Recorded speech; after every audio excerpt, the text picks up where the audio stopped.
We've seen it so many times, and it still works. But what's the formula then for a fantastic physical gag like that one we just saw? Well, there's two things about why I'm very interested in visual comedy. A is because I've spent most of my life doing it, and I've always been fascinated by it, from like Laurel and Hardy. Yes. But one of the things about it is that it can appeal across the board, across the world, to everybody. You don't have to understand a language. You don't have to know whether it's English, German, Dutch, or whatever it is.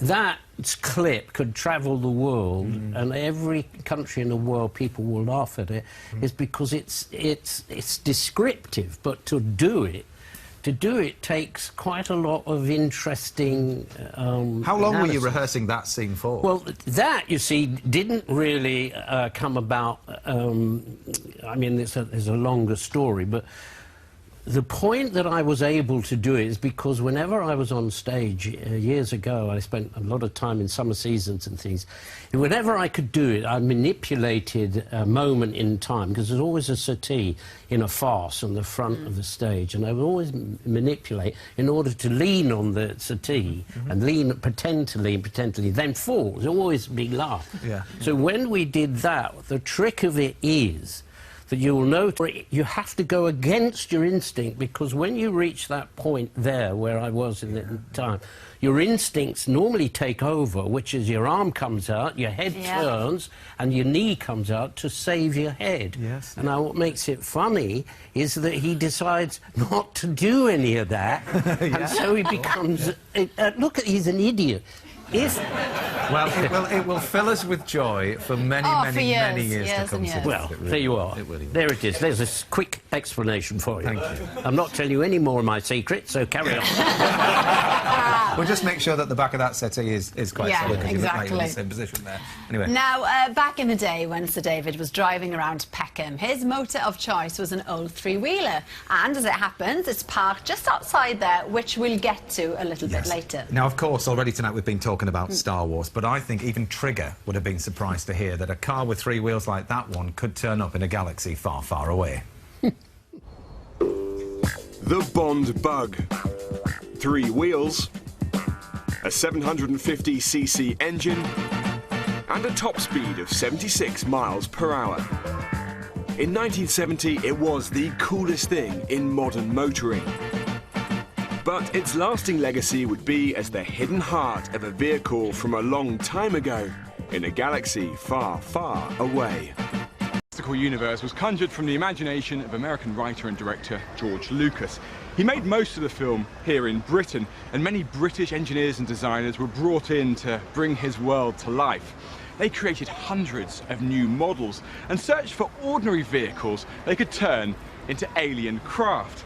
And appropriately enough, one of those vehicles was the already very alien-looking Bond Bug. Reliant, the company behind the Bug, emphasised its unique style by producing it in only one colour, a very 1970s tangerine. For £629, that's about £14,000 today, you could get the experience of driving a sports car. And even better, because it's only got 3 wheels, you could drive a Bug on a motorcycle licence. Owners raved about the driving experience of the Bond Bug. It became an instant classic. The Bug's designer was Tom Carron. His design skills caught the attention of the Star Wars production team. I had a fabulous model shop, and Star Wars ran out of capacity for getting models made. So they came to us to get help. In the film, there's something called the Land Speeder, and an ideal platform for that was the Bond Bug, which of course we had designed. I adore the Bond Bug. It was one of my most enjoyable projects. It was a nice little vehicle that suited the Land Speeder. And do you know how they actually made it fly? Because this is before computer graphics and CGI. They did a very clever thing. They put a sort of mirror under it, so it looked as if it was floating above the ground in the film. And Tom, when you first saw the film, what did you think? I love the vehicles I think they were designed beautifully, but I went to sleep for part of the film as well. It wasn't quite my kind of film, frankly.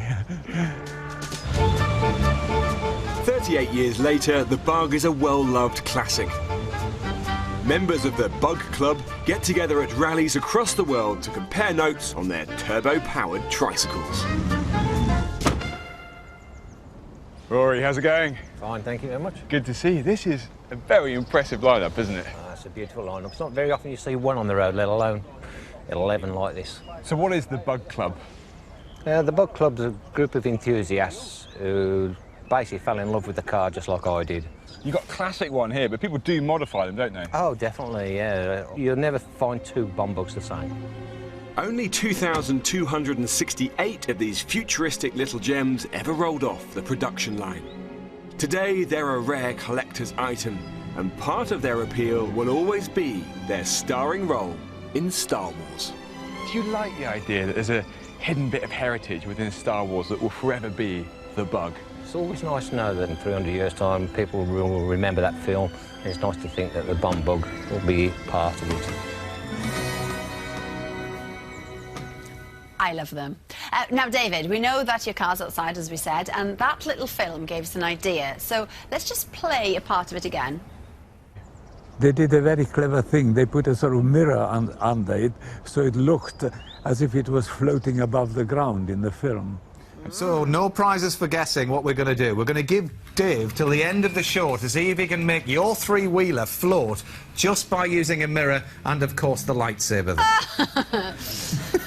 We'll see how that goes. Haven't got long, Dave. No. Crack Now, on. a few weeks ago, we asked you to film yourselves singing, sorry, God, I'm like Granville, singing along to Sleigh Ride while they're on it. And once again, you rose to the challenge, and we were inundated with festive performances. Yes, stand by, Britain. The time has come to finally reveal your efforts. This is the National One Show Sing-Along 2015. 1, 2, 3.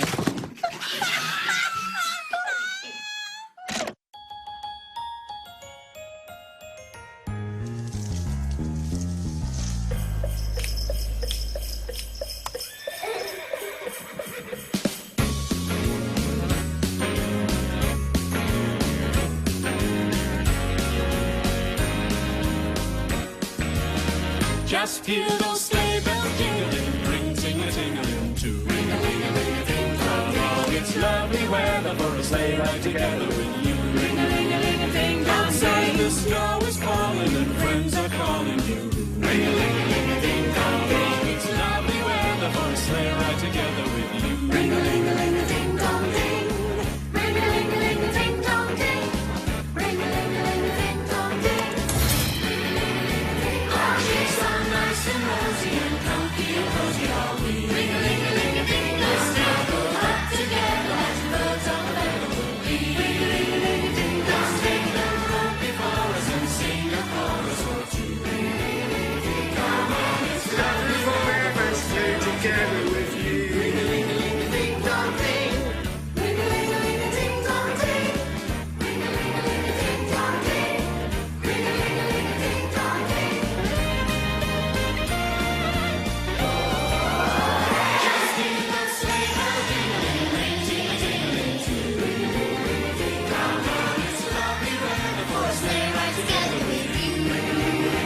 Outside the snow is falling and friends are calling you.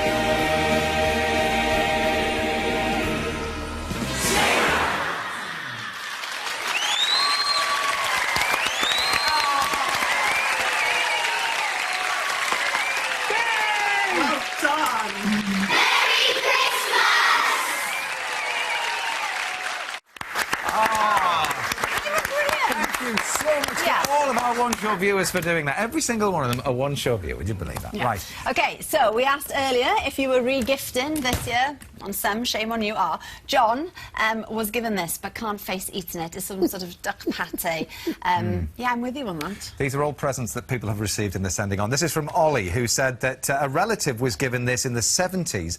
They'd stored it for 35 years before giving it to him, and now he's about to send it on again. Classic, but If you that's receive always this, handy. if you do receive this, get in contact with us in the new year. Thank you so much for your company, Sir Dave. It's been lovely. Pleasure. The new series of Still Open All Hours starts Boxing Day at 8 o'clock on BBC One. Right, now earlier on we challenged Props Dave to fly Trotter's three-wheeled van like Luke Skywalker's land speeder, as they did in the 1970 Star Wars films, with the help of just a mirror. And now the time has come. Good luck, Dave. Use the Force. Here we go. Oh, it looks good so far.